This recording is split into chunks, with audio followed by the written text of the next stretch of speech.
Warning: major Handmaid's Tale spoilers ahead. Freedom, like everything else, is relative.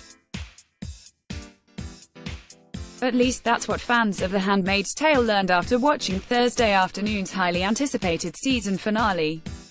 The Emmy-winning drama series returns with a second season shaped by Offred's pregnancy and her ongoing fight to free her future child from the dystopian horrors of Gilead. On one hand, the show struck a familiar note when a string of women spoke up and fought back. At the top of the episode, June dared to slap Fred across the face. Later, Serena gathered a group of commanders' wives and petitioned for a change to Gilead's laws to allow both men and women to read Holy Scripture. She lost a finger for her transgression.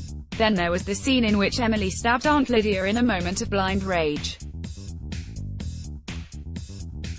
Anne Dowd's character had it coming for a long time, but whether or not she was killed off remains to be seen. Despite several nail-biting moments, some fans were ultimately disappointed by the finale. At the top of people's grievances was the fact that, in the final seconds, Elizabeth Moss' character June hands over her baby to Emily, but doesn't step inside the resistance van herself. Faced with the opportunity to escape Gilead for the third time this season, June chooses not to sneak across the Canadian border, and people weren't afraid to air their grievances. "You ruined it," one fan wrote, clearly incensed that people had risked everything, even, in past cases, their lives, to help June escape. Others saw the humor in the situation, imagining a future in which 10 seasons of The Handmaid's Tale have come and gone, and June still hasn't escaped Gilead. How many times can viewers have a happy ending dangled in front of their noses before it's snatched away?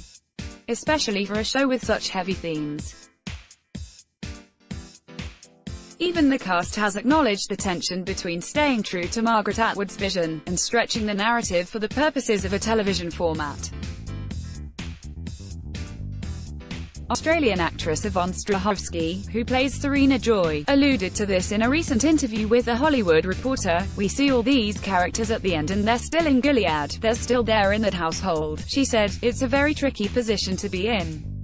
I'm supposed to be seeing the writers in the next week or two and they'll be really curious to see where they've landed with that and where they're going to go." Hulu hasn't announced a release date for Season 3 of The Handmaid's Tale, however it isn't expected to land until at least April 2019. The Handmaid's Tale is available to watch on Lightbox, smh.com.au. Promoted stories recommended by